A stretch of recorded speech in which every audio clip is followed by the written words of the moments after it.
And good morning, good afternoon, good evening, everybody. Welcome to another episode of New Earth TV Live, or not New Earth TV Live, the Signposts. Getting my two shows mixed up here. Okay, so welcome to the Signposts Live. So just for everybody on the chat, I've gotten a couple of healing requests. Hey guys, we're on the Signposts. Okay, the Signposts is not a healing show. Okay, so basically we're looking at current events and we're taking Q&A. I think it maybe just you may get mixed up with this because, like I said, I do have two webcasts day by day, right? Thursday and Friday. But Friday, New Earth TV Live, that's when I do healing requests. Okay, so please do not request any healing for this Thursday for Signposts because I don't do that here. We do that on Fridays. Okay. Reminder as well too that I also have distance healing sessions on newearthteachings.com. Okay, so you can grab them there. Another thing that's important as well too. Guys, do not consider me to be an emergency energy healer, okay? And I get this quite a bit. It's like, Brad, there's like a major emergency. And I need you to do this right away. Like, guys, that's not how I work, right? I don't work in an emergency room, okay? I don't do these things out of emergency in that way, right? I know if there's intense situations that people are going through, then what I would suggest is you go to a hospital. What I would suggest is you go to an actual emergency room in that sense. I've had people who have come to me in that sense. It's like almost life or death urgency. And Brad, you need to do a healing. You need to heal. Like, guys, no. Okay, I'm not an emergency room practitioner. Okay, I'm not a medical practitioner in any particular way. And I've gotten a couple of those over the last little while. So please don't do that. Okay, if you have an emergency situation, you need to talk to a doctor. You need to talk to a health practitioner or anything like that. I am not a doctor. I do not offer medical advice. I do not perform any form of medical diagnoses, right? I'm an energy healer. But as an energy healer, I'm not on call like an emergency response attendant or anything like that. So I just want you guys to really realize that before you're putting out these requests, whether it's on the live or whether it's on a session, okay? I just want you to be aware of that. Please make sure that if you are having something serious, you go seek medical attention, okay? Very important. But tomorrow, yes, tomorrow I'll be taking distance healing requests through New Earth TV Live. But today, we're not doing that, okay? Today is the Signposts Live. We're going to be talking about the outlook of 2023, okay? Outlook for the world in 2023. That's really what we're focusing on today, and we're going to have questions afterwards, okay? So remember those two shows, Signposts, Current Events, and Q&A Thursdays. New Earth TV Live, Talking with Aborigines, okay, Q&A, and Distance Healing. Let's not get those confused, okay? Just a friendly reminder for everybody out there. Okay, anyways, let's go ahead and start off with some announcements. So again, for Etherics, the promo code FALL25OFF will give you 25% off all in-house products that you can find on etherics.co. And we also have another discount, POD30, for print-on-demand products. Again, the print-on-demand products on Etherics is going to be discontinued after September 30th, the end of day, September 30th. So this is your chance to get a good discount offer on the print-on-demand products. And of course, Fall25 off, the promo code lasts until the end of day tomorrow. Okay, so Fall25 off expires tomorrow, end of day. So make sure you're taking advantage of that, right? Making sure you're utilizing those promo codes and getting some discounts, okay? Again, you can also check out our YouTube channel, youtube.com/etheric-store. I did a webcast a few days ago and gave some big information about Etherics 2.0. As we get more closer to the time, getting closer to the end of this year, I'll be talking a little bit more about Etherics 2.0, as it's going to be kind of a remaking of Etherics as it currently is. And it's going to be something extremely positive, something extremely beneficial, something very strong for healing in general. Okay, so like I said, maybe you want to check out my Etherics web stream or my Etherics live stream on the Etherics YouTube channel because I do talk about it in the broadcast. And again, you can also check us out on Facebook and on Instagram as well too. And of course, this is as I was talking about earlier, private sessions, distance healing sessions, and 3-question private email sessions, okay? So this is available on newearthteachings.com. Like I said, I am doing distance healing sessions. I'm getting booked up pretty quickly here, right? Because I got a lot of people coming to me who require healing, obviously. And like I said, that's fine as long as we schedule in, everything's good. But like I said, I've had people who just consider me to be an on-call healer, and that's not what I'm here to do, right? So like I said, I'm not here to be your one and only answer to your healing or for someone else, okay? So again, it just follows exactly the same as if I was to book a private session with you, okay? Distance healing works exactly the same. I know that people are hurt, I know that people are injured, I know that people are wounded, but again, I'm not an emergency response attendant, okay? This is all about just helping out generally in the best way that I can through healing, but please make sure that you're seeking health professional assistance if that is the case, okay? Very important. So again, all of those are available. You can check that out at newearthteachings.com. And of course, everything on the New Earth Teachings YouTube channel here is backed up onto Odyssey. You can check out our Odyssey channel, odyssey.com/@newearthteachings, and the link is in the video description. Okay, so why don't we go ahead and get started with today's broadcast. So before I went on the air today, I was working on the subject matter for today of what we're going to be talking about here on the Signposts, which is the outlook for the world in 2023. Now, utilizing the tarot, I was basically doing a zodiac spread, very similar to what Janine teaches. And speaking of Janine, Janine's going to be on this channel on October 6th, right? So I'm going to be doing another interview with Janine on October 6th when that time comes around. And I think it's our 5th interview, I believe. So I'm looking forward to that. It's going to be a great, powerful webcast with her. So I'm looking forward to that. But anyways, I've been looking into her zodiac spread, and I've always enjoyed it. So I basically did a type of zodiac spread regarding this question about moving from now up into the end of 2023, pertaining to the opposition of humanity, right? So I'm basically looking at the idea of what is the situation pertaining to the regime, right? The old regime, the cabal, right? The opposition of humanity altogether. That was very much where I was coming from. I don't have a screenshot of the reading itself that I can put up here, but I am looking at it on my phone. So I'm just going to be looking at that as I give you guys the information that comes through here. So I'm just giving you guys kind of summaries of what was coming through the reading. Like I said, we were looking at the opposition. Okay, what is happening with the opposition of humanity for the remainder of 2023? And these are kind of the highlights of what I was getting. So trying to keep secrets hidden, but they're all coming out, right? So again, they're using the idea of the mainstream media to cover up their psyop agendas, to cover up all of their garbage, so to speak. But it's all coming out, it's all leaking out. Their well-oiled machine is now starting to rust and is now starting to break down. So they're trying to keep these secrets hidden, but all of them are coming out.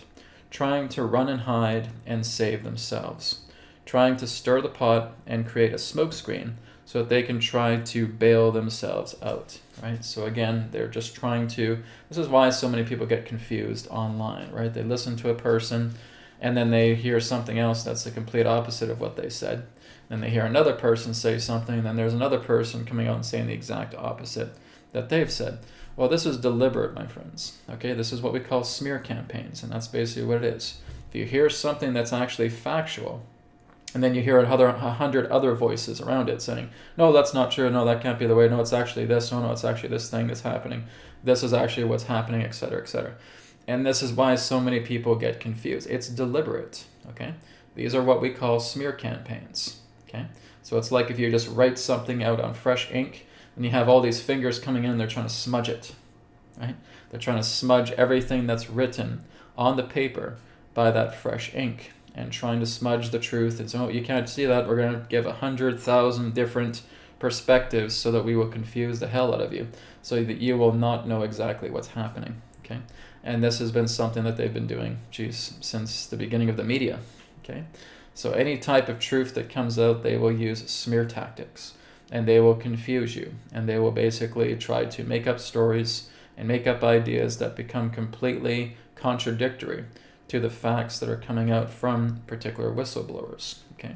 It's exactly what they do. It's a tactic, okay? It's psychological. Other factor is the wealth is changing hands. A new financial system is being created by the regime's enemies, hence the counterforces. Regime is being cut off at every turn. Scandals are being exposed. Finances are being denied from them. So they're basically just starving, right? They're pretty much on life support right now. I don't even know if that's even an accurate analogy. It's just like all of the hands that are feeding them are being taken away from them. So there really are no more hands that are feeding this old regime, this old guard, right? So finances denied, regime is being tossed out into the cold, okay?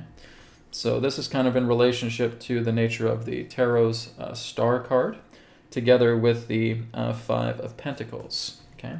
So we're looking at the idea that wealth is actually changing hands right now. The financial wealth, because this is the star that is in Taurus, and Taurus really deals a lot with wealth, with money, right, with materialism, and all of that is changing hands. It's being moved into new pockets, so to speak. It's being moved into a new tendency in that way. The wealth is changing hands. It's moving much more into the European, into the Eastern world in regards to management and maintaining of it. Okay? The regime is being hunted down and being prevented from being given any authoritative position, right? This is why we're basically going to see a major cleaning of house on a political level. We're going to see a major cleaning of house even regarding big corporations, right? We may start to see more and more CEOs stepping down. We may start to see new CFOs and stuff like that. All of these old tyrants, so to speak, are being taken out of their positions and are going to be replaced, right, for something better. So again, a lot of these corporations aren't really falling. They're taking everything that they represent and they're overhauling it. Okay, this is very much like what I've spoken of before. And this is exactly what I've noticed in this reading. This reading is basically saying a lot of the stuff that I've already said. So again, this is all confirming from the tarot as well too. Another segment is new ideas, new innovations, new thought, new events coming to encourage the building of a new world. Monetary rebalancing, asset rebalancing, new opportunities for growth without regime contamination. Okay, and this comes from the third house, which is Gemini, and the ninth house, which represents whatchamacallit? That would be Aquarius, I believe, or not Aquarius, Sagittarius. That's the one. Trying to remember these flow. So everything really represents thought. Everything represents nourishing, rebuilding. Okay, so we're getting that particular card here. I don't think I can show it on screen, but basically we're getting the Nine of Pentacles here for Gemini, and we're getting the Ace of Swords for Sagittarius. Okay, so new thought, new transformation, new ideas, cultivation. Okay, so there's something new that is growing right now that's going to be taking the place of all of these old false systems. So again, there's backups. And that's exactly what's being shared here. For the 4 and 10, which represents the fourth house, is Cancer, 10th representing Capricorn. Power of the people is making a difference. Okay, so we basically have the Queen of Wands here in the fourth house. And that, to me, feels like the people. It's the people standing up, right? It's the people starting to take their power back. They're taking action. They're doing rallies, right? They're doing protests. They're saying, no, we're not going to participate in a system like this. Forget it. It's not going to happen. But their voices are also being silenced at the same time because, again, they're creating more smoke screens. They're causing more confusion. People are not always able to get, these kind of organic movements that are happening because they're being smeared, they're being covered up, they're being smoke screened. Okay, so that, again, is part of it. Impending victory for the common person. Okay, witnessing the last days of corruption, yet these last days still carry smokescreens, lies, and deceit. Governments lying and causing chaos, not going down without a fight. Okay, that's really the whole shadow side mentality. Confuse the public and distort the truth. Bury all truth and try to fill it with surrounding lies. This is, like I said, it's the smearing, right? They're taking their finger, their thumb, and they're just smearing the ink, right? Here's the factual statement. Oh, gotta cover that up, right? And just trying to smear it and prevent that from actually being known. Because, like I said, with these big secrets that are going to be coming out, and scandals on every level, right? We're looking at financial, we're looking at political, we're looking at entertainment, we're looking at education, we're looking at technology, we're looking at all facets of mankind in regards to our entire infrastructure. All of it has secrets, all of it has lies and deceit trying to cover it up, and all of these things are on the verge of being exposed. And that is causing them to get riled up to the point where there's really nothing beyond their capability of where they feel they're going to take a low road, and they're going to try and create more scandals, and they're going to try and create more psyops, and they're going to try and create more false events that are going to try and cover up their misdeeds. But it's not going to work, right? So now we go into the 5th house and the 11th house. The 5th house, in this case, representing Leo. And we're seeing let me just zoom into that card here. We're looking at the 9 of Swords, okay? So that, again, represents panic. That represents disaster. That represents complete and total agony in that way.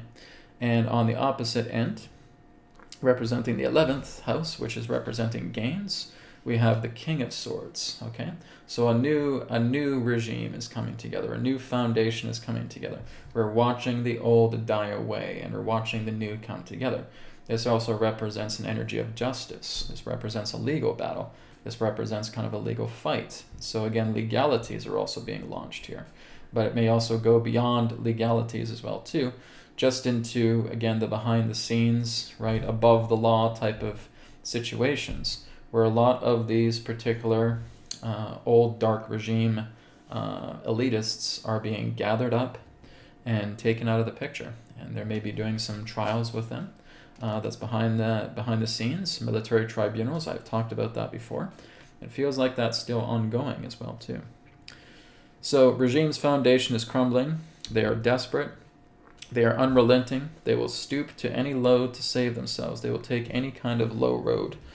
The regime is being hunted down, as I said before. Strategies being made, agendas will fail. Okay, so they're trying to create more psyops. Okay, they're trying to create more scandals. They're trying to create more agendas. I mean, look what happened with Maui, right? And how they're blaming it on a firestorm and all that way, right? Well, there's fire involved, but it's fire coming from the sky. And it's a focused beam, and it's called direct energy weaponry. Okay, so this is what they do. They will massacre these lands, and they will blame it on something else. And that is, again, the traits of a narcissistic psychopath. Okay, and that's basically what they all are narcissistic psychopaths. So they will, again, there's not a low road that they haven't met, right? They will always take the low road. They will always reach for the lowest hanging fruit. I would say even that's a compliment. They will reach for the fruit that is absolutely rotten on the ground. That is exactly what they will work towards. They have no say in reestablishing their empire, right? So they're trying to do all these psyops, trying to do all of these scandals that are going to try and save them, but every single one of them will fail. They have no say in reestablishing their empire. It's going to fall, right? It's going the way of the dinosaur. It's going extinct, and they're trying to do everything they can to try and revive that dead body. It's like looking at a dead body on a table slab, right? They're doing everything. They're getting the defibrillator there. They're doing mouth-to-mouth, right? They're doing resuscitation in every single way, but this old beast just can't live anymore. It's dead, and they're doing everything they can to revive it, right? So basically looking at their empire is like looking at a corpse. And what they do in the meantime is they start putting strings on it and trying to act like this beast is still alive, when in fact it's dead here on the table, and it's been dead for a while, right? So that again is very much their mentality of this, trying to resuscitate their empire when it's already dead, right? And we're already seeing it dead, and all you're seeing behind the scene, or in front of the scenes right now, is a puppet show. You're seeing the strings, you're seeing the three-ring circus, right? Trying to convince people that they still have power when they don't. All of this is happening as a means of disclosure. All of this is happening representing data dumps, representing these particular scenarios that are taking place because there's a certain stage that allows these things to happen, so that you're seeing the blueprint of their psychotic behavior, so that it therefore gets exposed, it gets eaten up by the people, and then it gets completely and totally rejected. Just exactly like what's happened with COVID, okay? So that's exactly what's happening here, especially with their Maui plans, with all of their plans that they've been trying to do out of complete and total destruction and desperation. it will fail. It's just what happens. Like, they're just getting this cosmic denial, just getting this stamp constantly saying, nope, denied, denied, denied. Does not matter what kind of plan you pull, you are getting denied every step of the way. So then we have the 6th house and the 12th house. So the 6th house basically has the magician, and this is in Virgo, okay? So the magician, okay, trying to fool, trying to stage, trying to deceive, right? Basically, we're looking at someone who's been highly abused and trying to use that abusive power for their own base ends. And what do we have in the 12th house? Well, 12th house represents loss, and it's the Tower, okay? That is a very strong significator. So they're trying to, again, this abused group, right? It's just all about harming people and making enemies, okay? And using their labors to try and fool people, putting on a puppet show, putting on a 3-ring circus.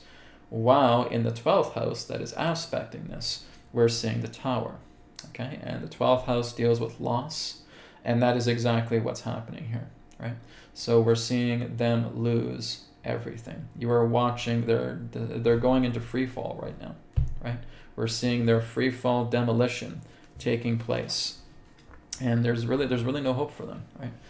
You really think that maybe these guys could be redeemable, maybe they could turn things around, maybe they could turn over a new leaf? No, they have been so unbelievably corrupted that they don't even know what humanity is anymore. They don't even know what their heart is anymore. They don't even know the representation of a good deed anymore, right? They have completely gone off the deep end with so much willingness to try to keep their power intact. They have been completely consumed by greed. They have been completely consumed by corruption.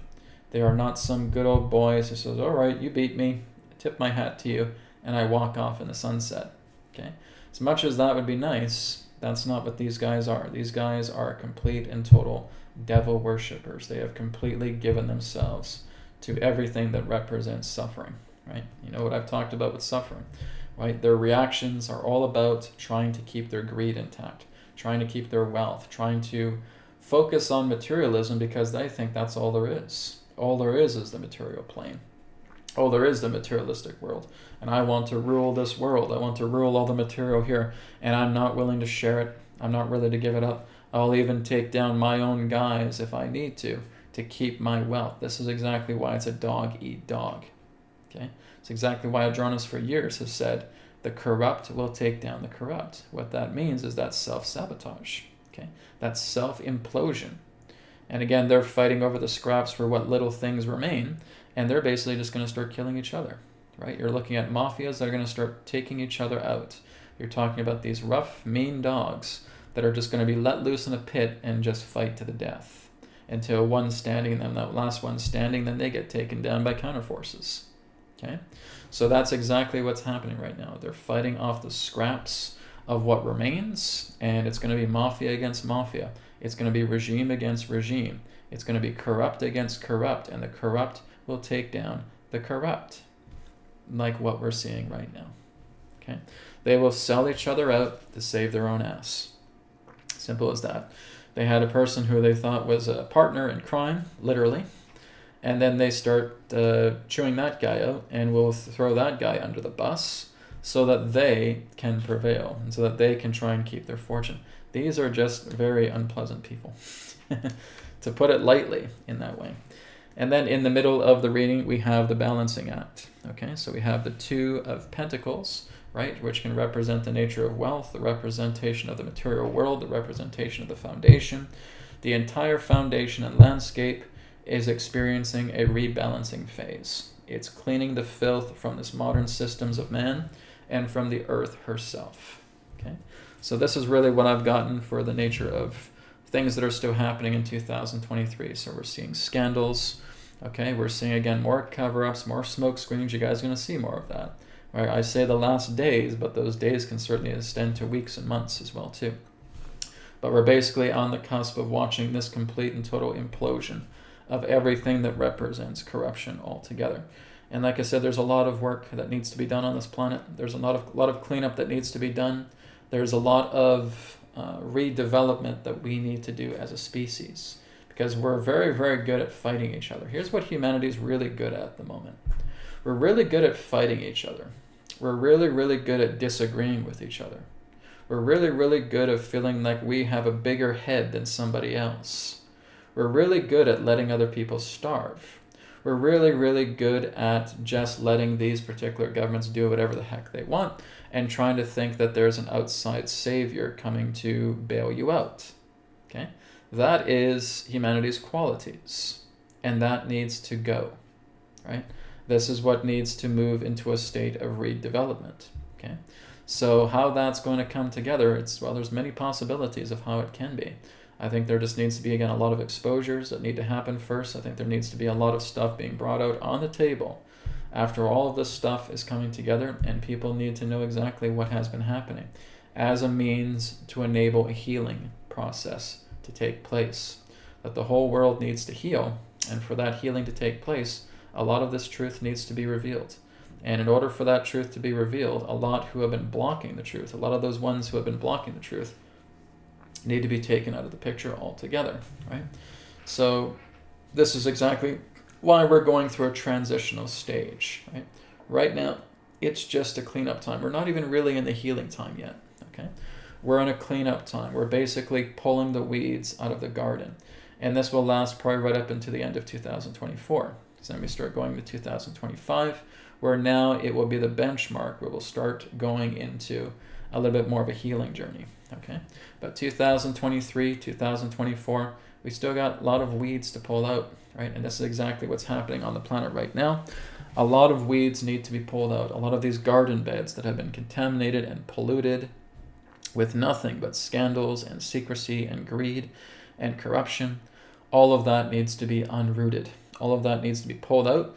And what we're seeing is, like, you're looking at all these people gathered around these hideous garden beds, and you're just seeing these people just pulling out these insidious weeds, like, oh, gross, oh, nasty, right? The foul smell and just how it looks, and that's exactly what we're seeing right now, okay? You have a whole circle of humanity around these big garden beds, and you're seeing just some of these volunteers coming in, and they're pulling out these weeds. Okay, I got something, guys, help me, right? We're pulling it out, and it just looks like the most disgusting, revolting, putrid form of weed that you could ever imagine, and just being thrown out like, oh, gross, that's disgusting, oh, ew.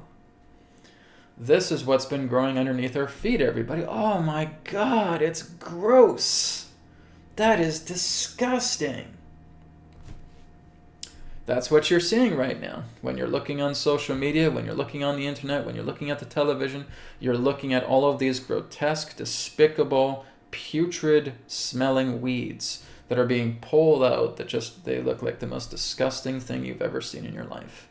That's exactly what's happening. These are the roots of humanity. This is what's been growing under our feet for thousands of years. And now we're finally getting volunteers who are brave enough to go into those gardens and pulling out these weeds and throwing it right on the surface so that all of you can take a good look at it.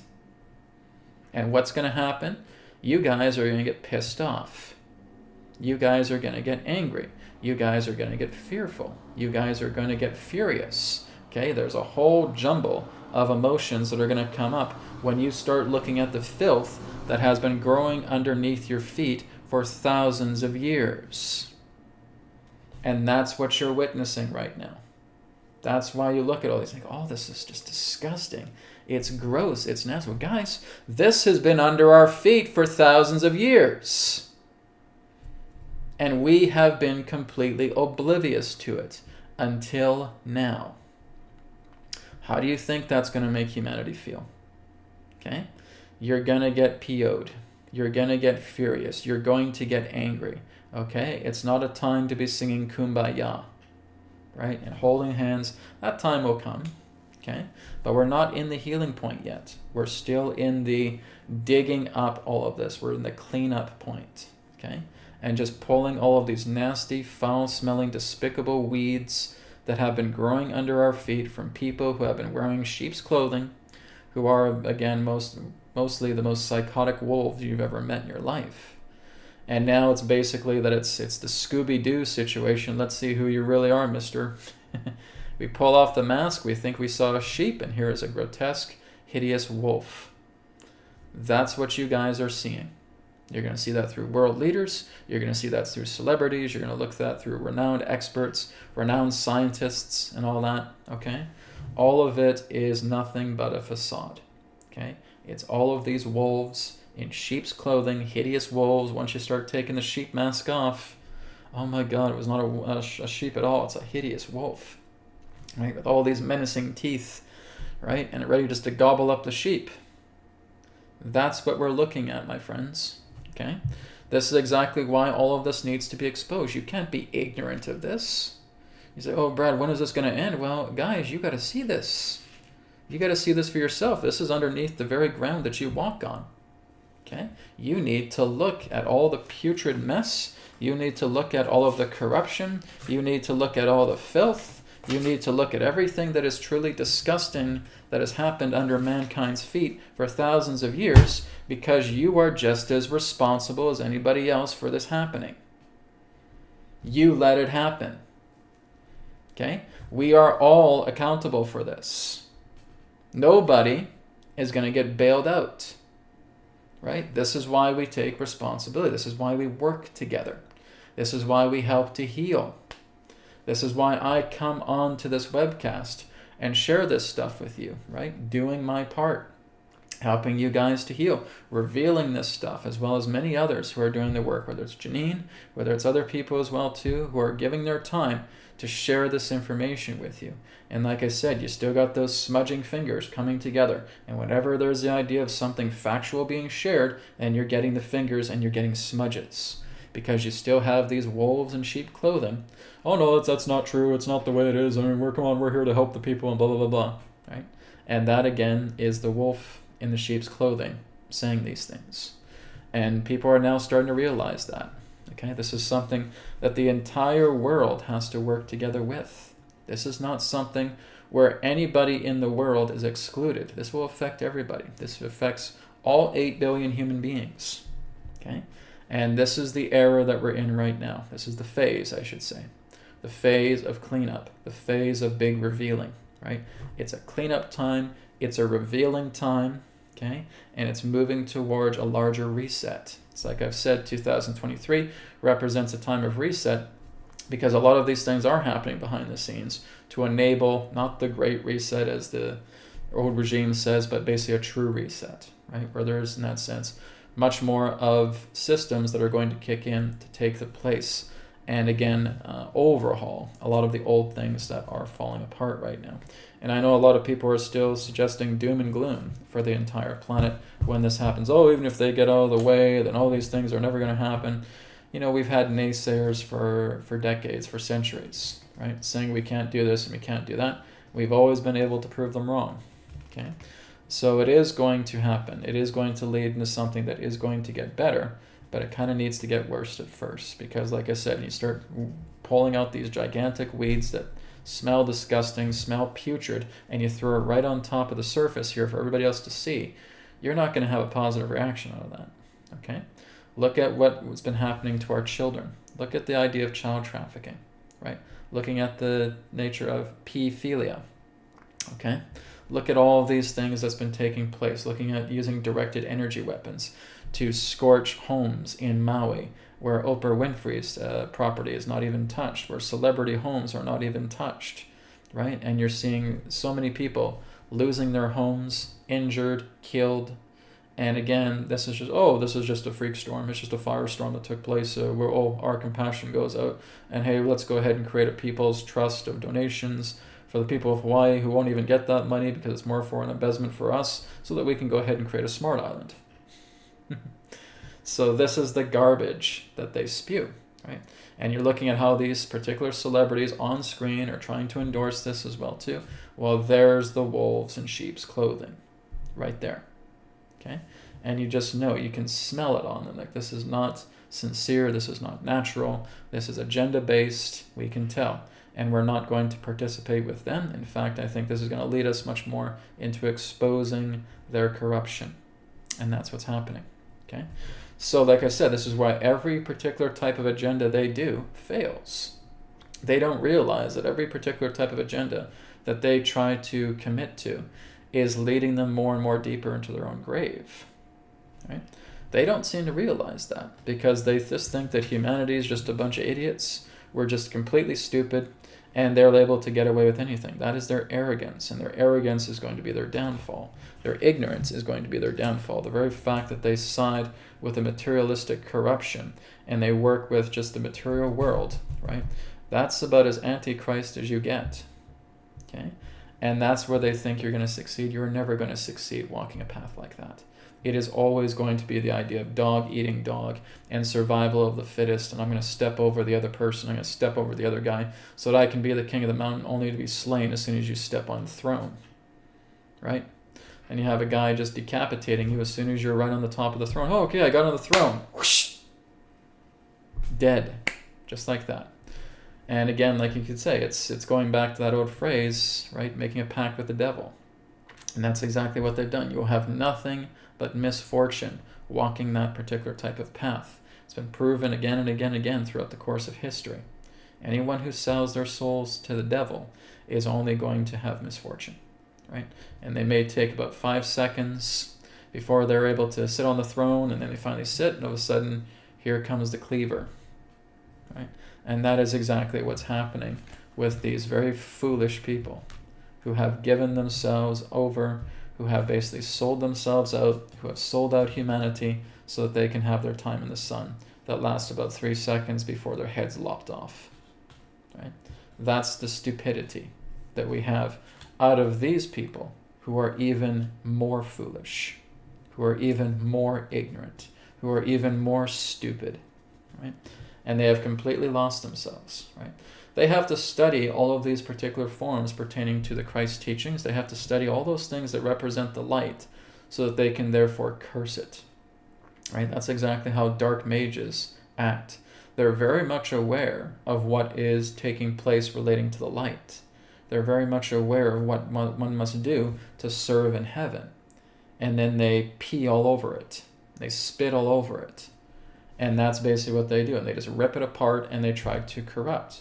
Because they go back into that mentality, it is better to rule in hell than it is to serve in heaven, right? And that's their mentality. That is their real mentality of this. And they think their God is a devil, right? Who they think is like the real God, okay? You don't get any stupider than that. So this is exactly where they're standing from. They have completely lost their mind. They have completely lost their souls. There is nothing redeemable of these people. And they are going to need to spend a very, very long time reflecting on all the things that they've done, because they've acted like psychopaths. They have acted like, again, the most corrupt and wicked and unrighteous out of any. And they're going to basically have a heck of a time trying to work off all of that debt, because their debt is almost insurmountable, right? I would not want to be in their shoes. Anyways, guys, that is what I have for the outlook of 2023 pertaining to where our opposition is going throughout the rest of the year, okay? I will do one on 2024, but as we get a little bit closer to the end of this year, I'll be working on that one too, all right? Okay, guys, let's go ahead and move up to questions now. Let me just go ahead and unpin that. Okay, so I'm just going to go down the list. Again, like I said, I did get some donations from you guys, like I said, regarding healing. So like I said, for Elizabeth as well too, I did get your donation. So Elizabeth, I will either contact you tonight, because I may have some time this evening to do your healing request, okay?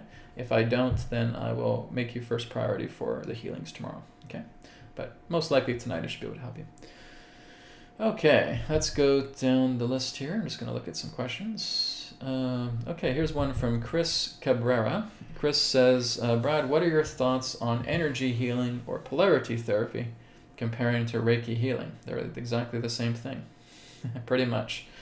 Okay, even when you're looking at Reiki in that particular way, because I'm a level 3 Reiki practitioner as well too. I've done Reiki, okay? And Reiki can be beneficial. I've already talked about the nature of Reiki. Like it's no more different than if you're doing like therapeutic massage, or if again you're doing Qigong healing or anything of that nature. All of these different particular types of healing practices all work with polarized energy, right? Even if you think that you're still working with universal energy, you're the conduit there. Okay, and if your conduit is basically just to bring in the light, and working together and helping to heal and balance out a wound. Okay, it's not that that's a bad thing. That's good, but that's not the idea. Okay, that's not going to be long lasting. It's not going to be a permanent solution. Okay, so polarity therapy and Reiki healing are very similar, right? And again, like I said, I've done Reiki healing. I've worked with the symbols. I've worked with Reiki on people as well too. And this is just my experience. They feel really good after about 2 or 3 days, and afterwards it comes back again. Okay? Because it's the pattern that's the problem. So this is what I say to healers, and this is exactly what I'm going to be teaching my students in the Etherics Academy, is that you've got to start working from the top down. What people get into the problem with is they look at the physical body and they start working with the physical body there. And the physical body is the most base, most solid body of all the bodies that represents yourself. Okay? And we get into the physical body and we start healing that. But what happens is we're not bothering to check on their emotional body. We're not bothering to check on their mental body. We're not bothering to check on their karmic body. We're not bothering to check on all of these other subtle bodies that are coming in. And that is the problem. So again, there is a specific science to it that I have learned because I've looked a lot into ancient healing, right? Into the ways of how they really performed healing in the ancient times. And they would always work from the top down, okay? Traditional Reiki will not teach you to work from the top down. They will basically give you certain symbols that you can use, right? Some people will just start to harness the universal energy and they will work on the physical body. This person has a sore arm, right? This person has a bad shoulder, okay? And they'll start working on the shoulder. And like I said, you'll get some particular form of relief that could last a few days. And then that person contacts you again, because it's happened to me quite a few times and quite a few occasions, right? Where I'd spend time with the person, I'd do some healing on them, and then a few days later, oh, Brad, I need another healing session. Okay, right? And this is when I was just starting to cut my teeth regarding healing back in the day, going back to about 2009, right? So I stopped doing healing, Reiki healing after about late 2009, early 2010. I stopped doing it, right? And I started teaching it. I started initiating people because I was initiated by my teacher. And I got all the way up to level 3. And so there's nothing wrong with Reiki. Like I said, it's a very powerful art, but we need to understand the nature of the top-down initiative, okay? The top-down initiative is what's really going to bring about the powerful healing. So as I talked about, guys, one of my newest videos on my channel is talking about the process to ending all suffering, right? So what are we doing here? We are dealing with the subtle issues, okay? We're dealing with the mentalities. We're dealing with the emotions. We're dealing everything that relates to the impacting of the subtle bodies. And when you start to heal the subtle bodies first, that's where the true healing comes together. When you start working with the other person, you start talking with the other person, you start cooperating and working together with each other, then you start rooting out all of these issues that, again, are coming from the top down. And that is how you resolve patterns. Okay? If that person's pattern is not resolved and they continue to feel it, I don't care if you do 100 Reiki sessions with them. I don't care if you do 100 polarity therapy sessions with them. It's not going to work in a long-lasting state. Okay? It's going to be very short-term. And this is what I'm teaching my students, is working from the top down. So again, like I said, I've met some Reiki practitioners as well too, some very gifted ones as well too. But they've all told me the same thing. So yeah, I work on this person for a few days and then they come back again and it's like this is starting all over again. Like, Brad, what am I doing wrong? Well, it's just that they're holding on to the pattern, right? If we're not tackling the nature of the pattern itself, the pattern is going to continue. It's going to continue to create a ruckus within them, and these things are going to come back. So you may heal a shoulder, now it's a bum knee. Okay, now you heal the bum knee, now it's a bum ankle. Okay, I heal the ankle. Okay, now it's a bum lower back. Okay, that's the whole idea. It's not about the idea of trying to look at this all in the materialistic way, because you will fail. It's not the answer. You have to learn to heal from the top down. You have to learn to listen to their patterns. You have to kind of identify, okay, here's the patterns here that I'm sensing. And you work together with that person, right? I don't singularly just do all these things and the person is done and they're healed in that way, right? I've had miracles that have come together where people are basically have had cancer and their cancer has been dissolved. They've had diabetes and their diabetes are being resolved. That's good. but the pattern still remains, and I still have to talk to that person. I still need to cooperate with that person. I still need to work with that person. Healing is a relationship, okay? And that's really what we have to remember. And we have to learn to work from the top down, not from the bottom, okay? The bottom is where you're going to be constantly repeating. If you want repeat business, well, then there you go. That's what you do, okay? You keep working from the material body. You keep working from the gross body, the physical body. But if you basically want to say, I want to help this person, I want them to be completely liberated, well, then we need to work with their patterns, okay? And what are their patterns? It really comes down to survival programs, which therefore extend into traumas, which therefore extend further into emotional conflicts. And then it starts to trickle into the body, and the body is being a gauge to letting you know exactly what's out of alignment. That's how it works. So this is why we're learning to work from the top down, okay? So I hope that answers your question. Thank you, Chris, for a good question as well, too. Okay, here's one from Z-Man. Z-Man, I got your donation. Thank you for that. Z-Man says, please ask Adronis about the history of the Australian Aborigines. Specifically, how long have they been in Australia, and were they the first race there? Okay, so let me go ahead and bring Adronis in, and he can elaborate a little bit, not too much, okay, because we are limited to time, but he can elaborate a little bit in regards to this. I know when you guys have questions, I try not to spend too much time on them, because I want to get to more people, and we only do have so much time. So I'll bring Adronis in, and he can share some aspects in regards to this question. Okay, here we go.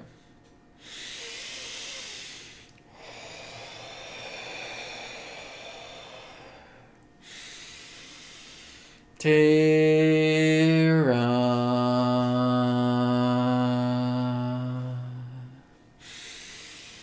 Soul Star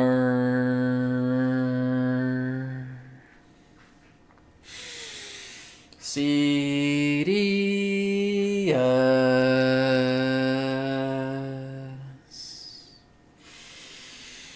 Adronis.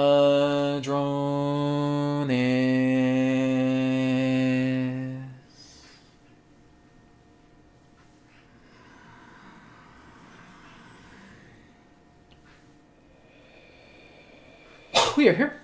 At this time, we bid you greetings, and thank you very much for the opportunity of this interaction today. I am Adronis of Sirius, sending love, appreciation, and gratitude to all who are tuning into this broadcast through your internet collective consciousness. We thank you very much to the one known as Z-Man, pertaining to the question of the Aboriginals of Australia. Were they indeed the first people upon that particular continent? No. Because you have to understand, if we're looking at this chronologically, if we're looking at the nature of early settlers pertaining to humanity, they would be one of the first. But you have to understand that many other civilizations shared this planet far before humanity arrived. All right? Many of these particular forms of other inhabitants relating to your Australian region were basically what you would term as refugees. And they came from the stars. Some of them came from Sirius. Some of them came from Meldeck. Some of them also came from far beyond that particular trajectory, going off into areas of Orion as well, too. And some of them, again, represented these particular type of intergalactic refugees. And this goes back many millions of years altogether.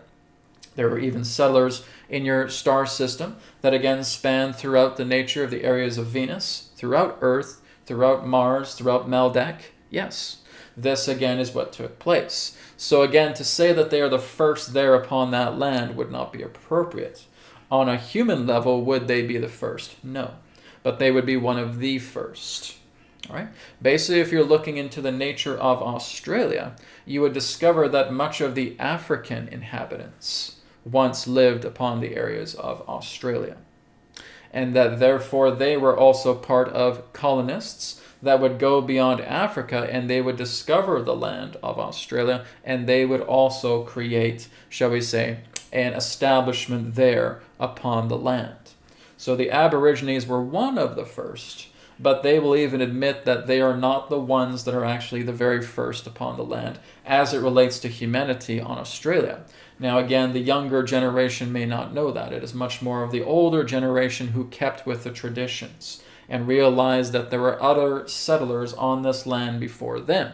And in fact, many of them would relate more to the Africans. All right.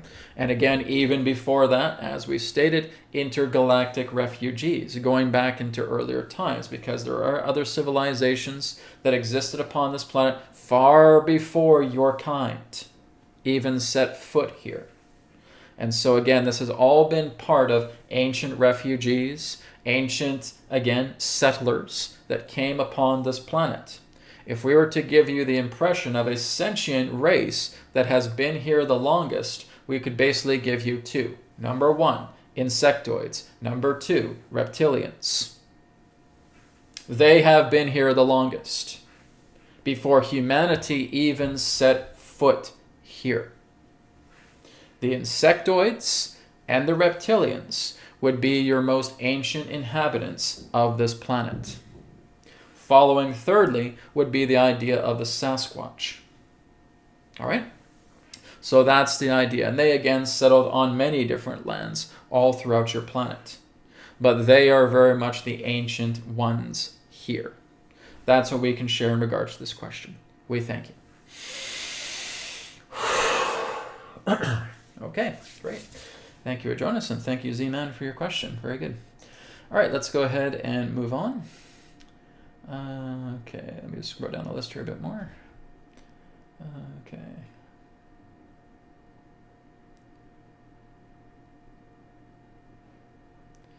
Okay, this one here is from Ben S. Now, basically, I'll take your question because it may relate to other people as well, too, within your area. Let me just kind of move all this out of the way first. Actually, let me just go ahead and grab my cards real quick. Forgot to bring them in. 1 second, guys.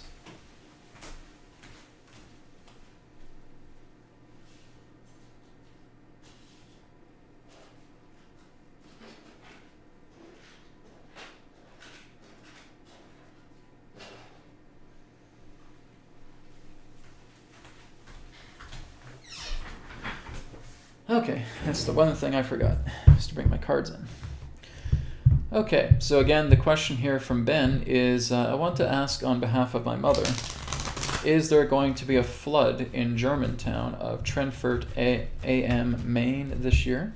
Okay, so basically just looking at if there's a possibility of a flood happening within that area. So again, this will be for others as well too, who may be in that area if they're watching right now. If not, maybe you can pass this video, this particular segment on to them. Okay, so let's see what happens here in regards to that. So it is Germantown of Trentford AM, Maine this year. Okay. So let's take a look at that. Is there an impending flood that is looking to happen very soon within this area this year?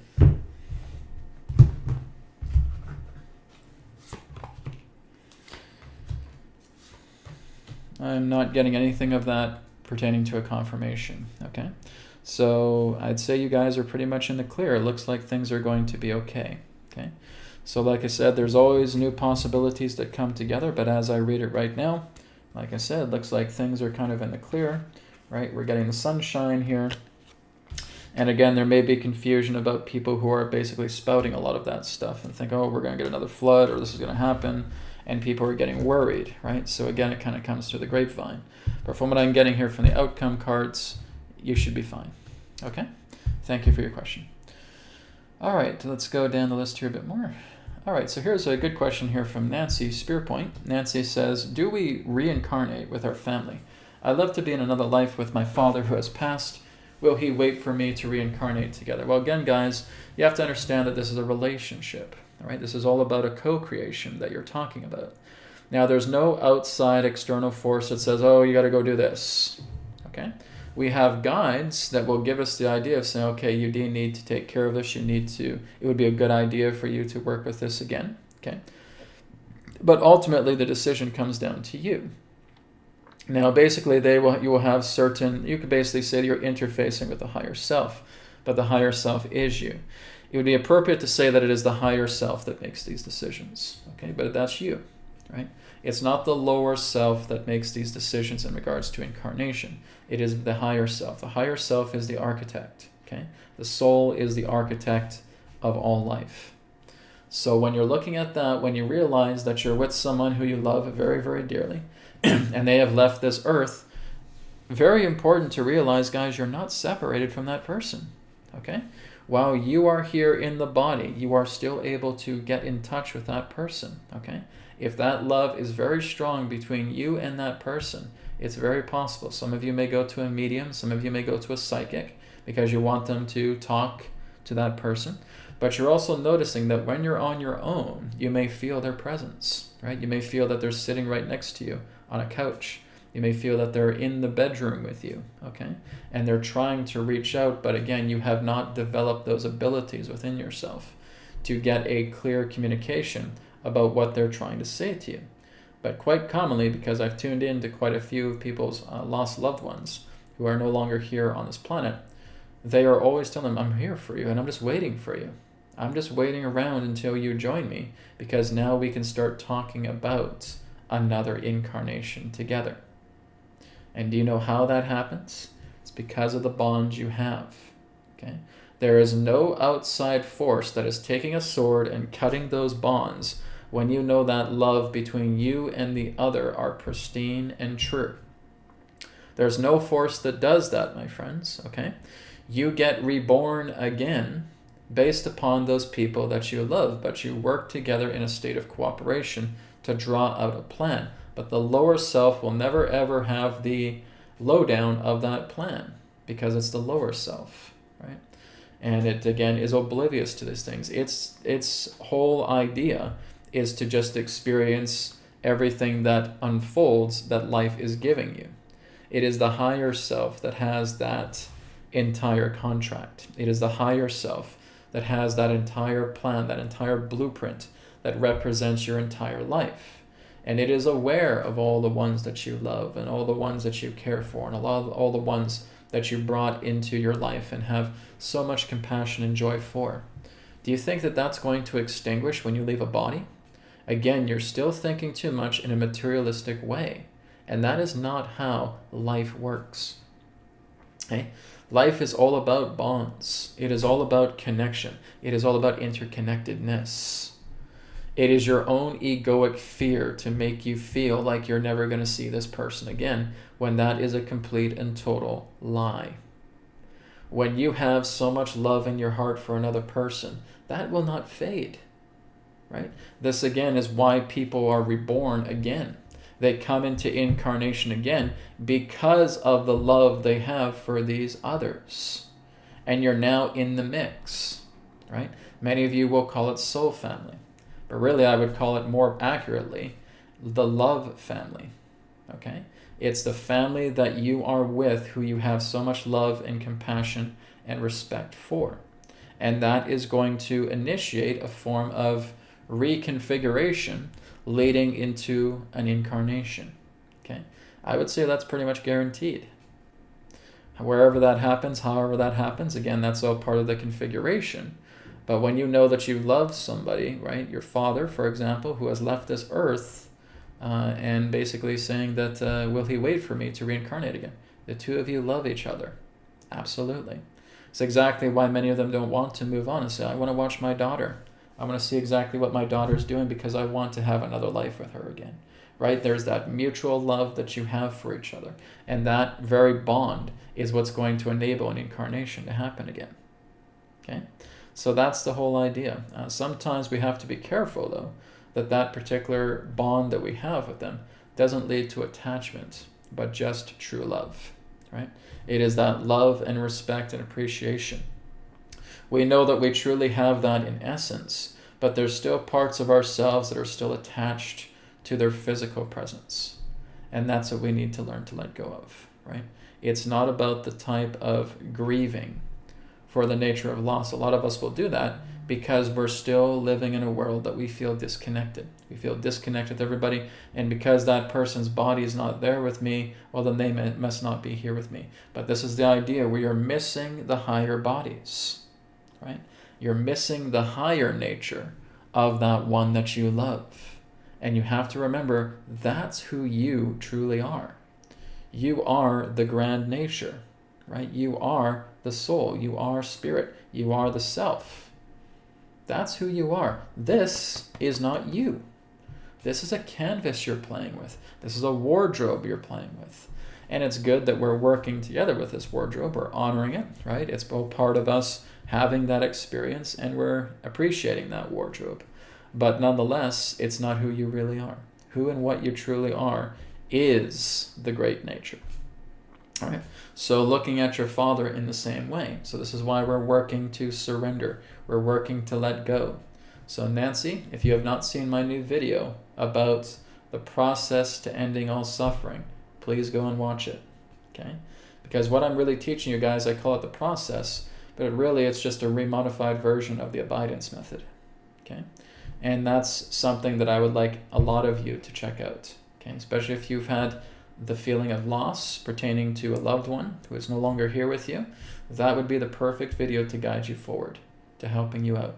Because now when you start to let go of those tendencies pertaining to such a heavy grievance that they're not here anymore, you're going to be able to connect with their true spiritual self. And now you're going to have communications, and it is going to delight you in ways you can't imagine. And that's the stepping stone to help you in that direction. Okay? So Nancy, thank you very much for your question. Okay, going down the list here a bit more. Okay, here's one from Carol Ann. Carol Ann says, "Hi Brad, what happens to our beloved animal companions when they leave this earth? Do we see them in like dreams or when we leave this earth?" There's a lot of questions about transition today.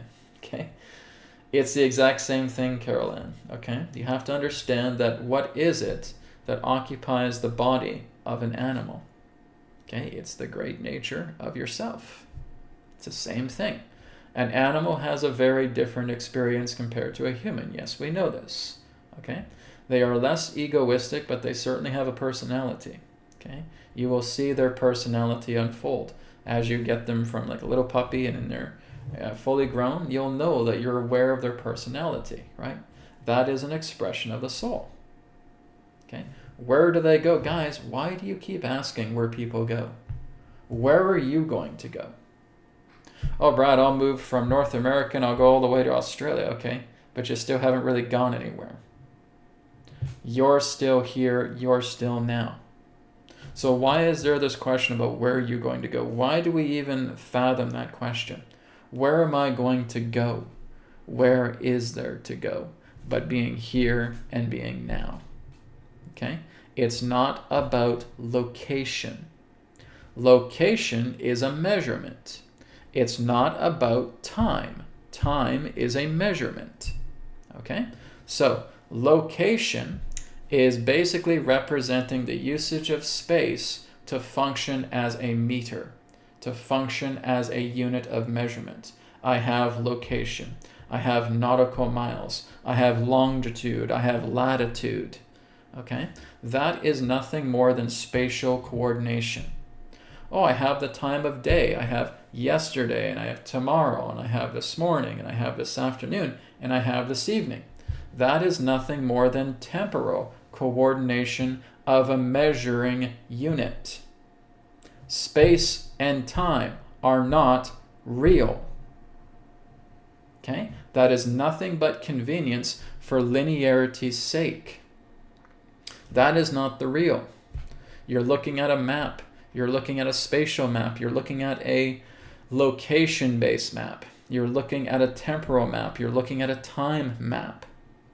You're looking at maps. That's all you're looking at. You're looking at the measurement pertaining to matter, the measurement pertaining to continuity, to temporal nature. That's not real, guys. So why do you say, where are they going to go? When I even say the word where, I'm already wrong. Okay? If I'm already saying the word when, I'm already wrong. Because I'm not talking about a physical body. I'm talking about spirit. Do you think spirit operates through time and space? No. That is a human concept. It does not have any bearings. It is potentiality and it is not actuality. Space is a potentiality. Time is a potentiality. They are not actualities. Because all they do is they measure distance. All they do is they measure temporal nature. Okay? It's like looking at a grid. Okay, well, I got this grid and I know exactly where 1 by 2 by 5 by 8 is, and let's zoom into that square and, oh, okay, it's right there.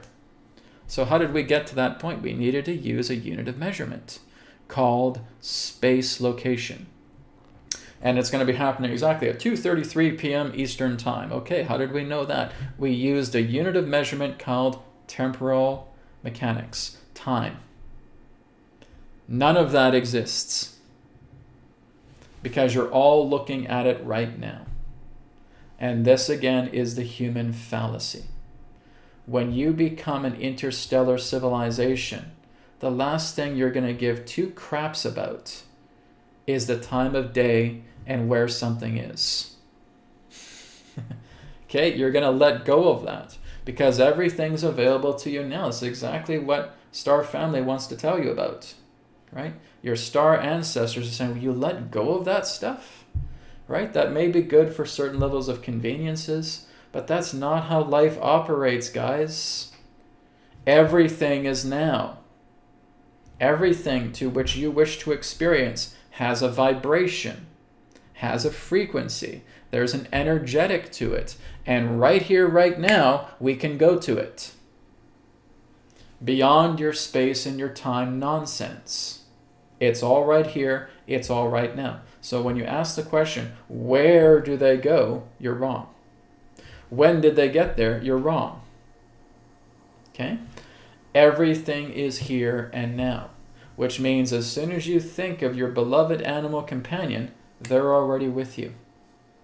When you already have that loving feeling towards them, they're already with you because that love is mutual. That vibration is intact. Okay? It's the same thing with the previous questioner about her father. Okay? He's there right now with her. But again, she may not be able to pick that up because there could be a heaviness of grief. There's that weight of emotion that's preventing you from connecting to their true being. And that's why you feel stuck. Because you're grieving too much, you feel so much loss, and you put yourself in a bubble. And here's your loved one right next to you saying, I'm here, it's okay, I'm still here. I'm still here. I don't have a physical body, but I'm still here because I can only be here and now. Okay? This is the exact same thing with animals. Because again, a spirit is not an animal. A spirit is not a human. A spirit is not a plant. Okay? That's where we get mixed up. You're confusing form with spirit, and that is wrong. Everything pertaining to spirit simply is. It is the capital I and the capital S. Is. That is spirit. If you relate to spirit as a human, as an animal, as a plant, as an element, as a mineral, or anything of that nature, you're deluding yourself. Because it does not work that way. You're talking about canvases that spirit wears. That's like me going into your closet and saying, are you this fur coat?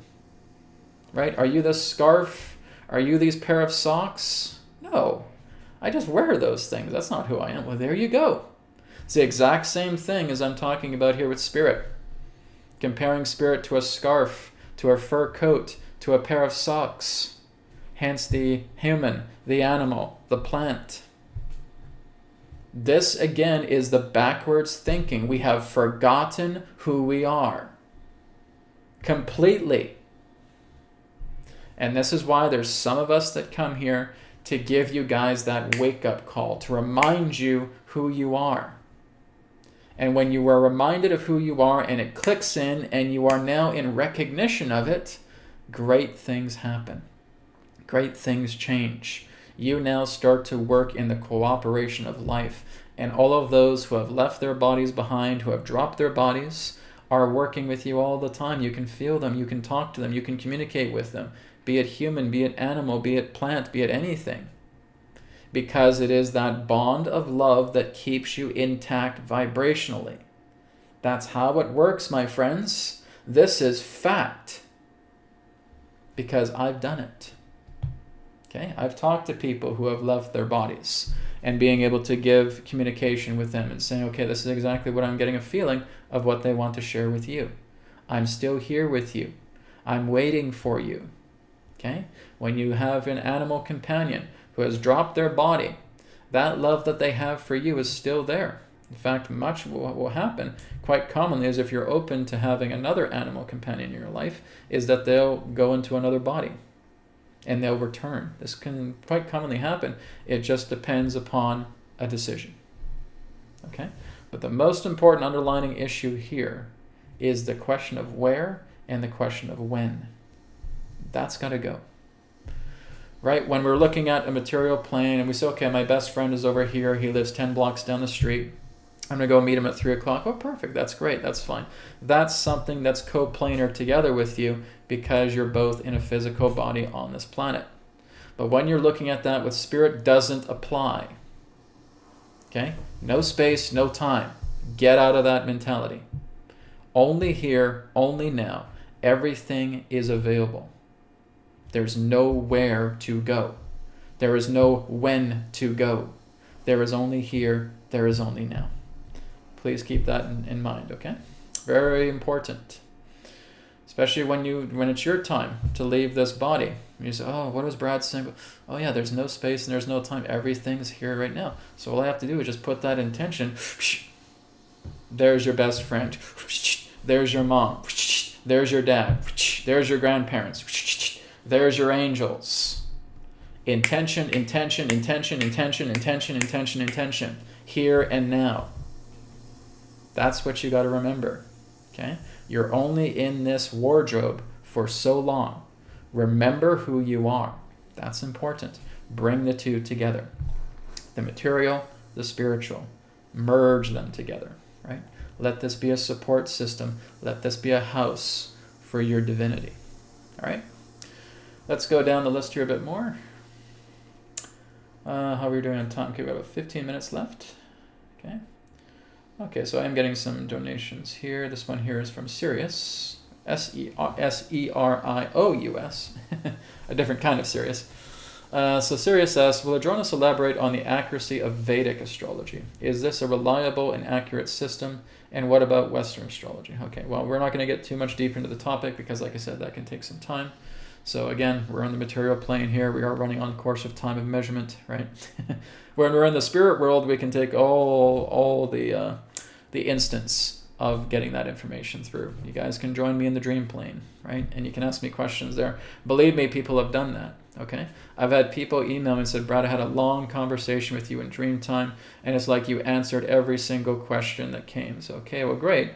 That's just the greater nature of you using my form to get this through because you see me in that way, but it really is just you. Okay, but I appreciate it nonetheless. But we can still do that. Anyways, so Sirius, you have this question about Vedic astrology and its accuracy, also about the Western astrology. So I'll do what I can to get this through, to not take up too much time with this, as Adronis comes through and elaborates on this. Okay, one moment.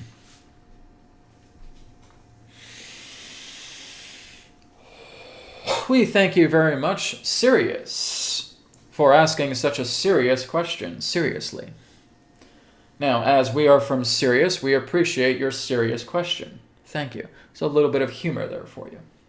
So looking into the nature of what you term as Vedic astrology and in regards to the nature of its accuracy. Well, you see, it's not about the nature of the measurement that is inaccurate. It's more so the interpretation of what you're seeing. You see, the accuracy really comes from the reader. It comes from the astrologists themselves. This would also play in the same configuration pertaining to your Western astrology. It's not so much about looking into the complete and total accuracy of that, to which Vedic astrology utilizes the nature of the elliptical line and works together in bringing much more of an exact coordination of the events that are taking place through the astrological imprints contained within that system. It is much more about the interpreter, the astrologer themselves, because they may misinterpret this. So when you ask the question, is the system itself accurate? It's not about the system. The system can be nothing without the interpreter. It can be nothing without the astrologist. The astrologist is functioning together as the true medium, utilizing that system of calculation based upon how they in that sense, interpret the data that is coming through. So, utilizing that particular system, yes, it's based upon great accuracy, relating to, again, preciseness of certain, shall we say, astrological alignments. Yes. Now, Western astrology needs to make that adjustment. If there's an adjustment that's being made, then Western astrology can have that accuracy as well, too. Because basically what happens when you go off equinoxes and solstices, it does not bring about the appropriate alignment altogether that can represent the exact coordination in question as to when, for example, what you are receiving through the elliptical perspective or the sidereal perspective. So when Western astrology starts to adopt much more of the sidereal system, then there's a little bit more of an accurate coordination. But as we stated, it is the interpreter who needs to be accurate. It is the astrologist who needs to be accurate. So working together with the astrologer, the astrologist, whatever you wish to term it, if they are able to see these, and if they are able to, again, get out of more so of the inside the box thinking and let their intuition actually come through and tell them a little bit more about what's actually taking place, well, that's the whole nature of astrology. Astrology in that sense is not just relying particularly on the coordination and, again, the alignments of particular astrological phenomena. There is that, but the interpretation needs to come much more intuitively. In fact, if you are able to naturally connect with the planets, to connect with the sun, and being able to connect with them in this way as you're looking at precise coordination of astrological alignments, and you're actually getting information clairvoyantly, clairsentiently, claircognizantly with them, you will discover that through the astrologer, there will be a greater accuracy pertaining to what is being shared. So it needs to come through the eye of the beholder, rather than feeling that the system itself must be the only accuracy in question here. All right? That's what we can share pertaining to your question. Sirius. Thank you. Okay. Thank you, Adronis, and thank you, Sirius, for your question. All right, let's go down the list here. We got about 10 minutes left. Okay.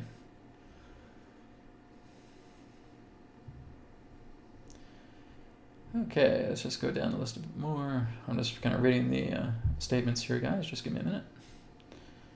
Okay.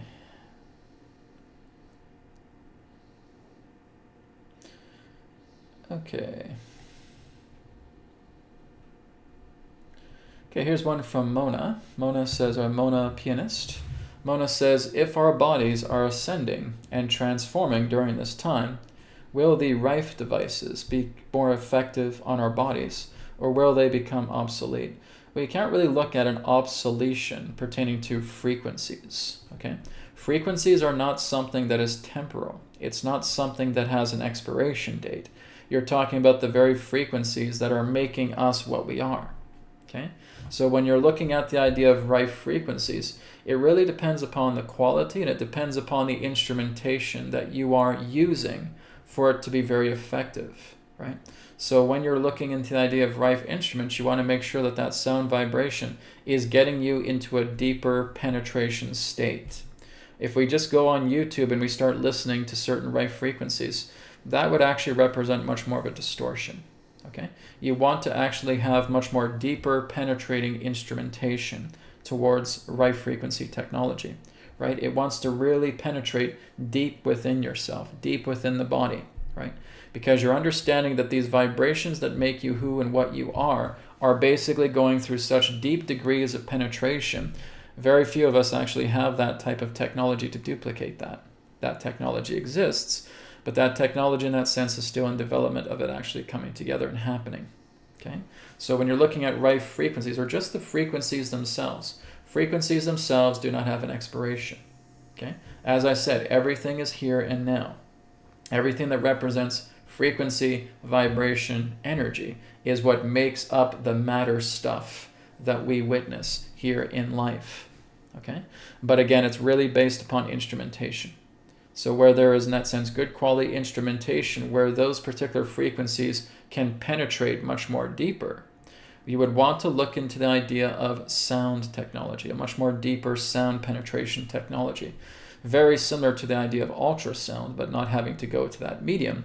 But being able to feel it right within the core of your own being is what's actually going to make a difference pertaining to Rife frequencies. Now, some people, again, may have high-quality instrumentation relating to Rife generators or Rife frequency instruments so that it can actually penetrate you on a much more deeper level pertaining to that sound oscillation or vibratory frequency oscillation. Because it really just comes down to vibration. What is vibration? Vibration is sound. But you want to make sure you're getting that vibratory sound frequency, moving much more deeper into the penetration of yourself and spending a great deal of time with those particular forms of oscillations so that this enables a significant change within yourself. Okay?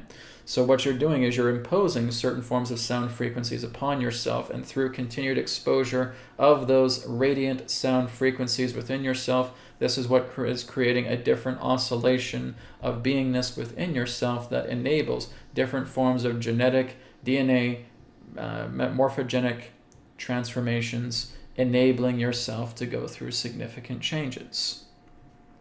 Now, is that the only way that needs to happen? No, right? It's very much like what I've shared about working together with the process, okay? Working with the abidance method, okay?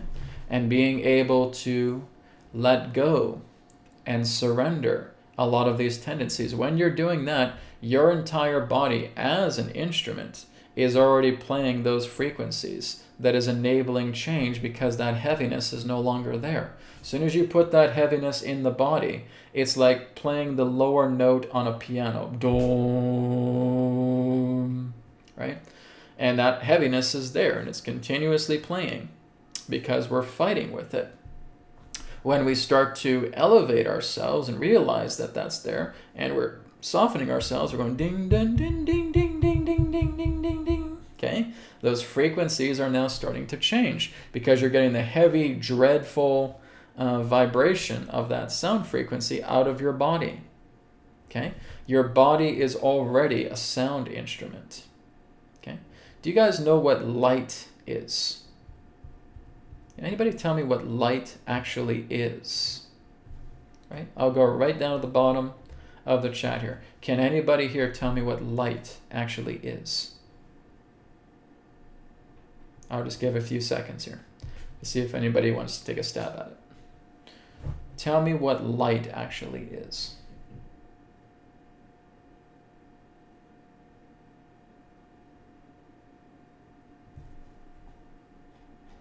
Okay, I don't think I'm seeing anybody biting here. Light is created by sound. Okay? No, it's not a frequency. Okay? When you're looking at the nature of light, light is actually a sound wave in the ether. Okay? It's actually created by sound. It is a sound vibration. Okay? So it is a vibration created through sound, but light itself does not have its own frequency. It is the sound frequency that basically creates that burst of light, right? So you're looking much more accurately as a vibration of sound that is so intense that it creates luminescence, okay? It's very much like what I've talked about with the true nature of the sun. The sun does not have its own light, and the sun does not have its own heat. And it has these intense radiations, and it is through that radiation, those cosmic rays, you could say, cosmic radiation, that is penetrating upon the atmosphere that is triggering light and heat and reverberating that onto the earth and then bouncing back, and doing that at high velocity speeds. Okay? These are all vibrations per minute. Okay? And it is a very powerful, no, not photons. There really is no such thing as photons. Photons are a mathematical convenience and do not actually exist. Magnetism, my friends, dielectricity, the ether, that's what really exists. Okay? Talks of photons, virtual photons, ghost particles, all garbage. Right? Those are used in conveniences to try to complete people's equations. And that has no bearing in regards to an infinite, unfathomable scale that life itself is. Okay? So again, many things that we have been told we are being lied to. Again, it just represents a particular type of ignorance. There is no such thing as a photon. There's no such thing as a virtual photon. Okay? These are, again, are made up absurdities based upon a scientific community of mathematicians that are utilizing this and putting these particular quarks in together with their equations as a means to make their equations fit, to try and finitely squeeze in the universe based upon their own arrogance. Okay? So that is not accurate at all when we're looking at photons. Ken Wheeler is the man who's basically talking about this, and I'm learning a lot from the guy as I've talked to him, right? He's very, very intelligent, and as I look into a lot of that stuff, I always verify with what another person is saying, and I verify and say, yeah, he's absolutely right. He's completely correct. Right, guys? Theoria Apophysis, Ken Wheeler. Not just him, but there's also Eric Dollard, right? He's also very, very good at sharing this information as well, too. It's not just Ken. There's a few others that basically represent that chain that is giving this particular type of information. Eric Dollard, for example, refers to the ether as counter space, right? And I feel that that's where Ken got that term from, was for Eric Dollard, okay? So there's different people, again, a small set, but they're all kind of agreeing with each other right here, right? And when you're looking even into the ancient sciences as well, too, they will also talk about it. Everything comes from the ether, okay? There's nothing in regards to a photon or a virtual photon or anything of that nature. But going back into the point here is that light itself is a sound wave in the ether. Light itself really isn't even light, it's sound. That's what it is. It's luminous sound. Simple as that, okay?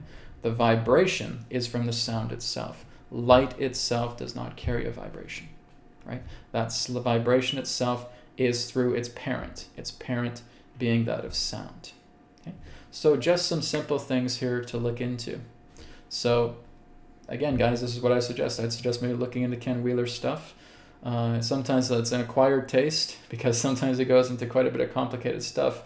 But overall, there are people online that kind of interpreted his information. And it's very, very eye-opening, right? It's mind-opening as well, too, okay? So anyways, guys, we're basically out of time for today. I hope I got around to the questions that I did. I can't remember what question I was on, so... yeah, so basically that's just regarding to Mona's question about if our bodies are ascending and transforming, okay? But basically the whole idea here, Mona, to conclude this question of yours, is that your body is changing all the time, okay? Everything that makes up life is responsible for a triggering reaction of how our body is changing, okay? We're changing all the time, every single day, every single moment, right? So again, yes, you can work with right frequencies, but our body is already an instrument. It's already this instrument that can play tones, because everything that makes up our body, our infrastructure of our body, is like looking at an orchestra, listening to an orchestra. Everything has its own sound radiance there. But when we start putting in all these impactful, detrimental frequencies within ourselves that make us sick, that make us ill, that make us, again, ignorant in many different ways, that's what's trying to superimpose over the orchestra. And then the orchestra, in that sense, gets drowned out with all these horrible tones because we're making ourselves ill, we're making ourselves sick, we're making ourselves deeply ignorant. And so, again, the key here is, like I said, the process to end all suffering. And there are other modalities as well, too, that you can work with. But working with frequency itself is not something that is a temporary measure. It is very much what makes life what it is, okay? Through the ether. Very important to know. Thank you, guys. We're out of time, okay? And actually, let me just go to Anna's question here real quick. So I just she did a vibration, a donation. After Anna, guys, we have to wrap up, okay? Very often at night, my 3-year-old uses my hand to cover his eye as if something scares him, and I saw a dark body standing over his bed at night. What is it, and how do I stop that? Something that scares him, okay? Clean your space. Clean your environment. How do I do that? Go into the space, start doing some Om chanting, okay? Sit in the middle of the space and just chant out loud. Om.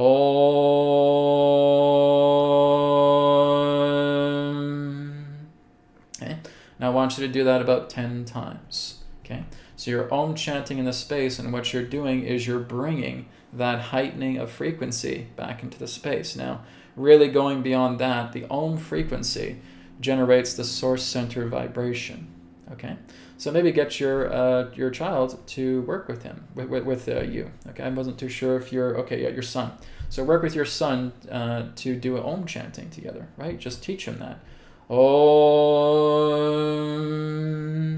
Okay, that is the source center vibration. And that vibration is covering the walls of your space. Another thing I would suggest, Anna, with etherics, is that you get the environmental safeguards. Okay. You can also get the personal safeguards as well too. Print them out into a little sticker set. Maybe put that as a sticker on his pajamas if he's wearing pajamas, right? Put a little sticker here, personal safeguard, right? Go around the light switches. Print out, again, little sticker sets for the symbols of the environmental safeguards. Put it on your light switch. Put it on your electrical plugins, okay? Go to the fuse box of your home and put a couple stickers there, 2 of them, one on top, one on bottom. If you have a smart meter in your home, stick an environmental safeguard on it. That will completely and totally neutralize the effects of EMF and ELF within your home. Not only that, but it's also going to affect your lighting. Your lighting, when you turn it on, is now going to start radiating source center vibration. Okay? With a personal safeguard on your child, on yourself, you are helping to clear away a lot of that EMF and ELF toxicity. Okay? Now, the reason why I suggest that is because entities of that nature can only thrive in environments that are compromised. When you start putting all of this powerful source center vibration into your home, either by Om chanting or working with the environmental safeguards, putting personal safeguards on yourself, you are making your environment neutralized. You're bringing it into source consciousness. They can't touch that.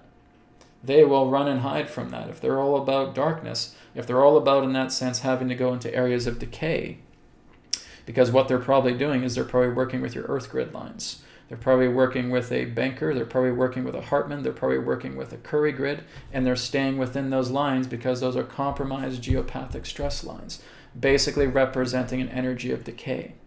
And when you're filling your entire space with the source center vibration, that energy is far too potent for them to stay in that space, and they will leave. Okay? So that's a good temporary thing that I can suggest for you. And if you want to go even further, I would need to work on completely balancing out your home, relating to those Curry grids, pertaining to those banker grids, Hartman grids. Okay? That is something that I would need to do, and we could work with it all together. But really what I would suggest is bless the space. Work with the safeguards, work with the Om chant, have your son work together with you on that, and just bless the entire space.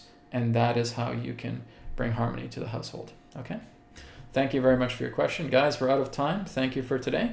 I will go ahead and wrap up everything today. Again, I'll be back tomorrow for New Earth TV Live, tomorrow at 10 a.m. Pacific. That's where we're doing distance healing, okay? But not first and foremost. Adronis comes through, shares some info, then we do some Q&A, then we do some healing, okay? So I'd say just wait till that segment tomorrow comes around, then we'll do some healing practices, or some healing demonstrations, I would say, okay? Healing requests. Thank you for joining me. Talk to you guys tomorrow. Om Shanti Shanti Shanti. Namaskar. And may it be well with you. Bye for now. Thank you so much for tuning in to New Earth Teachings on YouTube. Don't forget to check out our websites, newearthteachings.com, where you can do private sessions with me, and also etherics.co. And through Etherics, you'll be able to pick up your Healing Code Cards body deck, your mind deck, and your energy deck through Etherics. You will also be able to pick up the Etherbed kit. That is also on Etherics as well. Not to mention that you'll also be able to pick up some apparel and accessories that is also available on Etherics. Thank you so much for tuning into this video, and I look forward to speaking to you in the next one. Om Shanti Shanti Shanti. Namaskar, and may it be well with you.